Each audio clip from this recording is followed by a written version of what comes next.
कृष्णाजी सारे सर्वात आधी आमच्या चॅनलमध्ये आपलं स्वागत आहे। नमस्कार। विधानसभा 2025च्या निवडणुका झाल्या। या निवडणुकीमध्ये ॲफिडेव्हिटचं घोळ आणि आणखी काय काय काय म्हणजे घडलं प्रकरण ते सांगा। निवडणुकीमध्ये जे निवडून आलेले उमेदवार आहेत त्यांनी ॲफिडेव्हिटमध्ये तारखांचा खूप मोठ्या प्रमाणात घोळ आहे आणि तो घोळ असल्यानं त्यांची जे केस म्हणावी लागेल ती आदरणीय ॲडव्होकेट नारायणजी जांभुळे यांनी कोर्टामध्ये दाखल केलेली आहे। त्यांनी जर खरंच चुकीचा केला असेल, कायद्याला धरून असेल, तर निश्चित त्यांच्यावर कारवाई होणे अपेक्षित आहे आणि ते न्यायदेवता न्याय देईल असं मला वाटतं। निवडणुकीनंतर कित्येक तरीदा इथे म्हणजे 2 टर्म इथे ब्रह्मपुरीला आमदार राहिलेले वळीतीवारजे काय विकास इथे घडला ब्रह्मपुरीचा काय सांगाल? इथला विकास शून्य विकास आहे। ते पूर्वी चिमूरमध्ये 2दा आमदार होते, चिमूर विधानसभा क्षेत्रामध्ये, ब्रह्मपुरीमध्ये 2दा आणि आता 3ऱ्यांदा आले आहेत। जर इथला विचार केला, विकासाचा विचार केला तर शून्य विकास आहे। इथले रस्ते नाही, इथल्या ज्या व्यवस्था आहेत त्या सुद्धा अतिशय बिकट आहेत। इथला आपण जर इकडे तिकडे गेल्या, समजा चौकशी केल्या, तर रस्त्यात खड्ड्यात रस्ता अशी स्थिती आहे आणि त्या दृष्टीनं यांनी जे काम केलं तर ते शून्य काम केलेलं आहे। सुशिक्षित बेरोजगारांसाठी कसल्याही प्रकारची त्यांनी नियोजन केलेलं नाही। नियोजन केल्याने नाही म्हणण्यापेक्षा यांनी सुशिक्षित बेरोजगारांना रोजगार मिळावा यासाठी कसल्याही प्रकारचा प्रयत्न केलेला नाही। मात्र ते लोक ते बाहेर महाराष्ट्रभर फिरतात, तिथं गाजावाजा करतात, मात्र त्यांचा जो दुर्लक्ष आहे, आपल्या विधानसभेकडे दुर्लक्ष आहे। विधानसभेकडे फक्त निवडणूक आली की 6 महिने निवडणुकीच्या पूर्वी येतात, रेनकोट, छत्र्या आणि वेगवेगळ्या प्रकारच्या मतदारांना आमिष दाखवतात। आमिष दाखवून मग ते नंतर पैशाचा अमाप त्याचा उपयोग करतात आणि ते सातत्यानं निवडून येतात, अशी त्यांची स्टोरी आहे। सर्वसामान्य माणसाचा जर विचार केला इथं तर सर्वसामान्य माणसाला न्याय नाही।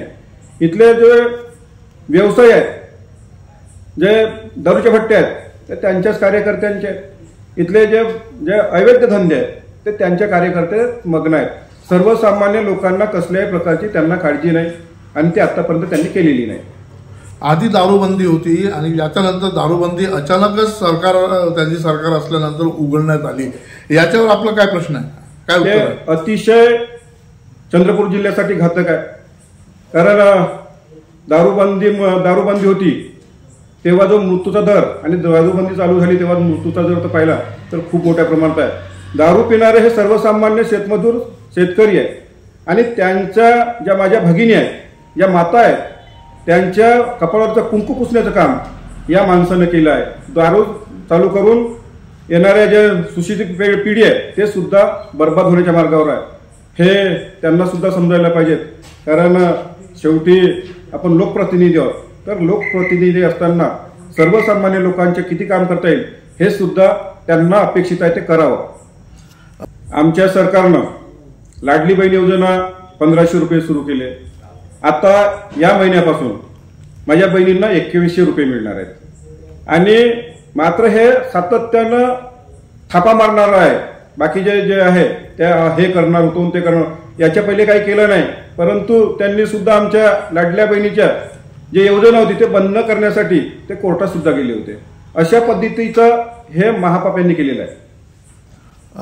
आपल्या ब्रह्मपुरीच्या जनतेला आपल्याकडून काय एक आव्हान राहील? जर पाहिलं तर ही जी लढाई होती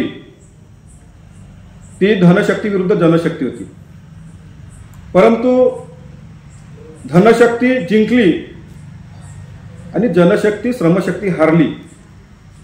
कारण शेवटी त्यांचा विजय झाला हे मान्य करायला काही हरकत नाही, पण इथल्या मतदारांना विनंती करेल की आपण चांगल्या माणसाला, काम करणाऱ्या माणसाला समोर केलं पाहिजे। आज जरी आपल्या हातून जे चांगलं घडलं असं जरी वाटत असेल, पण ते विकासाच्या दृष्टीने घडावं अशीच अपेक्षा करतो। सर, ब्रह्मपुरी क्षेत्र म्हटलं तर ग्रामीण भाग येतो आणि ग्रामीण भाग म्हटलं या साईडला जास्तीत जास्त शेतकरी वर्ग येते. सर, जेव्हा वडेट्टीवार इथे जिंकून आले, आमदार झाले, सर त्यांनी शेतकरीसाठी काय असा विचार केलेला आहे चांगला, किंवा त्यांच्यासाठी काय योजना आणलेल्या आहेत किंवा काही योजना आणणार आहेत का, असं काही लक्षात आहे का आपल्या? बिलकुल काहीच आणला नाही आतापर्यंत. शेतकऱ्यांसाठी एकही असा काही आणला नाही. मध्ये ते शिंदेवाईमध्ये एक कृषी विद्यापीठ आणतो म्हणाले, भूमिपूजन केलं, पण तो कृषी विद्यापीठ कुठं गायब झाला ते सुद्धा माहीत नाही. मध्ये MIDCच्या माध्यमातून रोजगार उपलब्ध करून देऊ अशा पद्धतीच्या थापा दिल्या, त्या सुद्धा कुठं गेल्या ते माहीत नाही. अशा पद्धतीचा शेतकऱ्यांसाठी यांनी कसल्याही प्रकारचा काम केलेलं नाही, अजूनपर्यंत तरी मला दिसलं नाही. निश्चित ते खोटे पडले आहेत, कारण त्यांना विकासाची जे काम करण्याची ताकद आहे ते भारतीय जनता पार्टी महायुतीतच आहे. तुम्ही अनेक योजना पहा, ज्या शेतकऱ्यांसाठी असतील, शेतमजुरांसाठी असतील, OBCसाठी असतील, वेगवेगळ्या योजना आपल्या फडणवीस सरकारनं मागच्या शिंदे सरकारनं केलेल्या आहेत आणि ते सातत्यानं शेतकरी शेतमजुरांच्या पाठीशी उभे राहिलेले आहेत. मात्र यांनी कसल्याही प्रकारच्या शेतकरी शेतमजुरांसाठी कसल्या योजना आणल्या नव्हत्या. त्या आणल्या तर त्या सर्वांना माहीत आहे, थापा देणाऱ्या योजना होत्या. आताचा जर विचार केला तर या शासनानं निश्चित आपल्या तरुणांसाठी, आपल्या शेतकऱ्यांसाठी, महिलांसाठी, माझ्या जे कर्मचारी बंधू आहेत, पोलीस पाटील असतील किंवा त्यांचं वेतन वाढवण्या अनेक प्रकारचे त्यांनी चांगले निर्णय घेतलेले आहेत. तर रोजगार इथे यावं असंही काही दिसत नाही, काय सांगाल? मला तर वाटत नाही.